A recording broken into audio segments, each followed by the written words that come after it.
आज हम बात करने वाले हैं मिमी नाम की एक फिल्म के बारे में जो कि 26 जुलाई 2021 को नेटफ्लिक्स पर रिलीज हुई है। इसे IMDb पर 8.3 रेटिंग्स मिले हैं आउट ऑफ 10। इस फिल्म को 93% लोगों ने लाइक किया है और ऑडियंस से इसे काफी ज्यादा प्यार मिल रहा है। तो चलिए बिना वक्त को जाया किए शुरू करते हैं आज की एक्सप्लेनेशन। कहानी एक स्टार्टिंग साल 2013 में यूपी से होती है। यह मनोज पांडे नाम का एक इंसान समर और जॉन नाम के एक फिरंगी कपल को सरोगेसी के लिए माँ प्रोवाइड करने का कह रहे। असल में समर माँ नहीं बन सकती, इसलिए उसे एक सरोगेट मदर की जरूरत है, यानी कि बच्चा जॉन और समर के स्पर्म और एग से ही बनेगा, लेकिन उसे पालने के लिए एक और माँ जरूरत होगी। मनोज पांडे एक ऐसा इंसान है जो कि इस काम के लिए वोमेन हायर करता है, लेकिन ये जगह बिल्कुल एक फैक्ट्री की तरह लग और कहीं ना कहीं यही रीजन है कि जॉन और समर मनोज पर इस बारे में बिल्कुल बिलीव नहीं करते। मनोज से हो रही उन दोनों की बातों को उनका ड्राइवर वानु प्रताप सुन लेता है। जब वो पूरा मामला समझता है तब वो उन दोनों की हेल्प करने के लिए रेडी हो जाता है और साथ ही उसे पैसों की डिमांड करता है।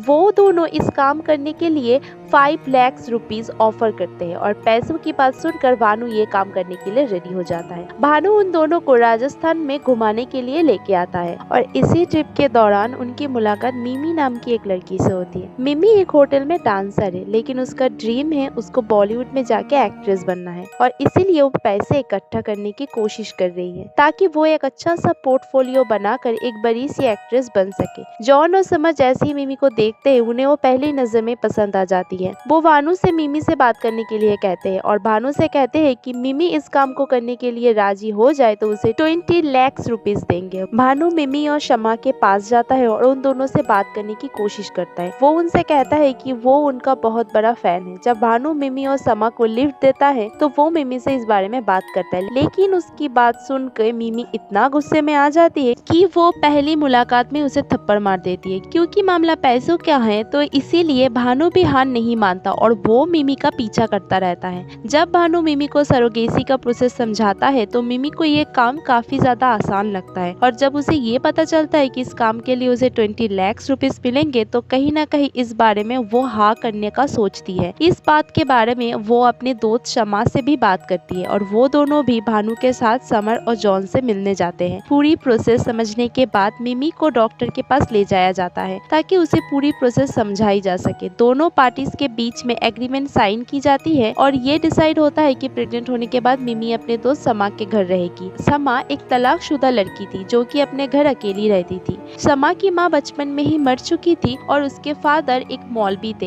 इसीलिए उनका घर आना जाना बहुत कम ही होता था। कुछ दिनों के बाद मिमी जब प्रेग्नेंट हो जाती है तो वो अपने माँ और बाबा से ये कहती है कि उसे एक बहुत बड़ी फिल्म में चांस मिला है। इस फिल्म की शूटिंग 9 मंथ तक चलेगी और 9 मंथ्स के बाद वो वापस घर आ जाएगी। पहले तो मिमी के माँ बाबा इस बात पे साफ मना कर देते हैं, लेकिन मिमी के बार बार कहने पर वो उसे भेज देते हैं। अब मिमी बुर्का पहनकर समा के घर में शिफ्ट हो जाती है और साथ में भानु को भी उसके घर में रखा जाता है ताकि अच्छे से बच्चे की देखभाल हो सके। अगली मॉर्निंग मिमी और समा भानु को अकेले छोड़कर मॉर्निंग वॉक के लिए चले जाते हैं, लेकिन इससे पहले वो लोग मॉर्निंग वॉक से वापस आते समा के फादर घर पर आ जाते हैं। इसके बाद भानु पूरी बात को बिगड़ देता है, तब समा घर पर आ जाती है और उस बात को संभाल लेती है। इसी तरह से वक्त बीतने लगता है और एक दिन जॉन और समर उसके बच्चे से मिलने आते हैं। जब मिमी अपने रेगुलर चेकअप करवाती है तो डॉक्टर समर और जॉन को ये बताते हैं कि उनका बच्चा डिसेबल है। समर ये बात सुनकर पूरी तरह से टूट जाती है और जोर जोर से रोना शुरू कर देती है। अब जॉन और समर ये डिसाइड करते हैं कि वो लोग इस बच्चे को अपने पास नहीं रखेंगे। भानु अब उनके सामने हाथ जोड़ता है और कहता है कि उनके ऐसे करने पर मिमी की जिंदगी बर्बाद हो जाएगी, लेकिन वो लोग भानु के एक नहीं सुनते और वहाँ से अमेरिका भाग जाते हैं। भानु जब समा के घर पे जाकर समा और मिमी को इस बारे में बताता है तो मिमी इतनी ज्यादा पागल हो जाती है कि वो बिना बुर्के के ही घर से बाहर निकल जाती है। सब लोग उसे इस हालत में देखते ही है, लेकिन उसके फादर का म्यूजिक क्लास का एक बच्चा भी उसे इस हालत में देख लेता है। इसके बाद हमें वो सीन दिखाई जाती है जब मिमी अपने घर पहुंच जाती है और उसके माँ बाबा को उसकी प्रेगनेंसी के बारे में पता है। मिमी के माँ बाबा पूछते हैं कि इस बच्चे का बाप कौन है और जब उन्हें बहुत देर तक जवाब नहीं मिलता तो उसकी माँ अपनी जान लेने की कोशिश करती है। मिमी अब डर के मारे भानु की तरफ इशारा कर देती है और सबको यही लगता है कि मिमी के पेट में जो बच्चा है वो और किसी का नहीं, भानु का है। ये इसी तरह से चलता रहता है और फिर एक दिन मिमी की डिलीवरी हो जाती है। सब लोग जब उस बच्चे का कलर देखते हैं तो वो बहुत ही ज्यादा हैरान हो जाते हैं क्योंकि वो बच्चा जरूर से ज्यादा गोरा था। कुछ लोग जहाँ इस बात पर भानु का बहुत ज्यादा मजाक उड़ाते हैं तो कुछ लोग के लिए वो देवता बन जाते हैं और लोग उनसे गोरा बच्चा करने की सजेशन मांगते हैं। सब कुछ काफी अच्छे से चल रहा था, लेकिन तभी एक दिन भानु से मिलने उसकी माँ और उसकी बीबी आती है।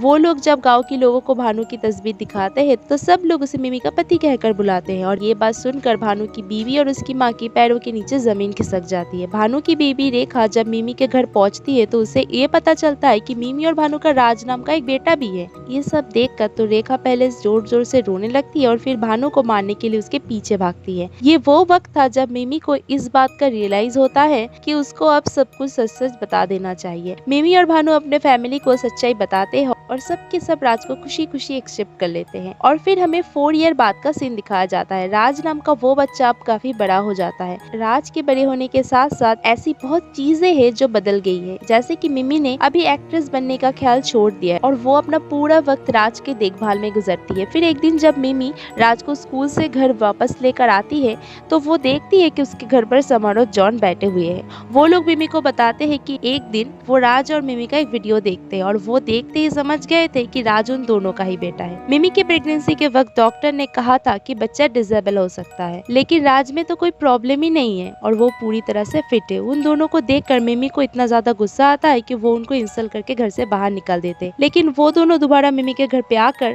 लीगल एक्शन लेने की धमकी देते हैं। वो दोनों कहते हैं कि एग्रीमेंट के अनुसार बच्चे को उन दोनों के साथ ही रहना चाहिए और कोर्ट भी इस बात में उन्हीं का साथ देगा।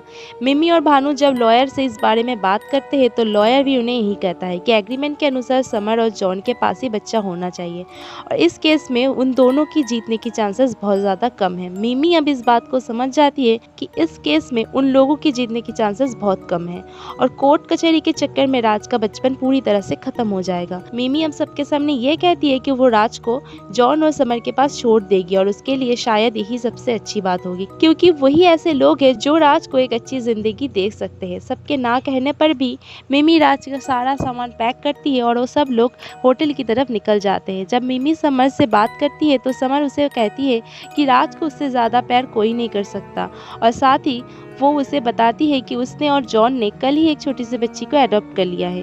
थोड़ा सा इमोशनल डायलॉग के बाद जॉन और समर अपने बेटी तारा के साथ अमेरिका के लिए निकल जाते हैं और दूसरी तरफ राज अपनी माँ मिमी के साथ ही वहीं पर रहता है और ये मूवी यहीं पर एंड हो जाती है।